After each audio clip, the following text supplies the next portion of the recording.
When Iran does have spare cash, when it does have millions of dollars to spend, it spends a lot of those dollars on proxy wars in Syria, in Yemen, in Lebanon, in Palestine. Why not use that money at home, they say, on your own people?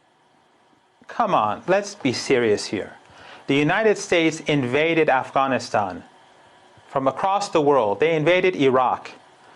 They and their allies spent tens of billions of dollars, document of 2012, and you had an interview with General Michael Flynn, who was the head of that. I'm not here to re-argue the Syrian war. I'm asking, why not spend that money at home when you're saying that you're being crippled by US sanctions? When you do have money, you spend it on military support for the Assad regime or the Houthi rebels or whatever it is.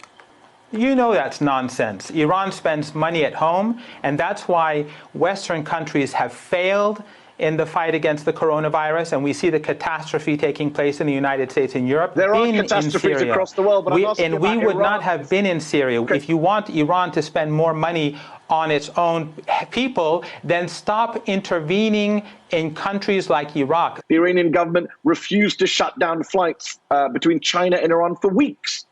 Because it didn't want to wreck relations with the Chinese government. The deputy health minister refused to quarantine the city of Qom, which was the worst hit city in Iran, over a month ago, saying quarantines are a thing of the past. Ayatollah Khamenei said, we faced much graver crisis. People need to turn out for the elections. You didn't shut down flights to China. You carried on flying back and forth from China. That was madness. They did shut down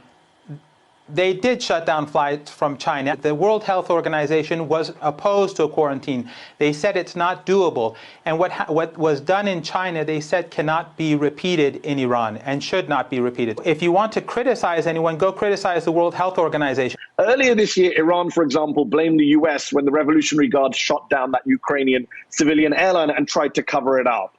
Now it's the coronavirus. And again, you have Ayatollah Khamenei, the supreme leader, suggesting the US government might be behind the pandemic. Nonsense, Mehdi. Nonsense. There was no cover-up about the plane. The Iranian air defense was waiting for an American strike. It was tragic, but the blame lies on the Americans for threatening our country.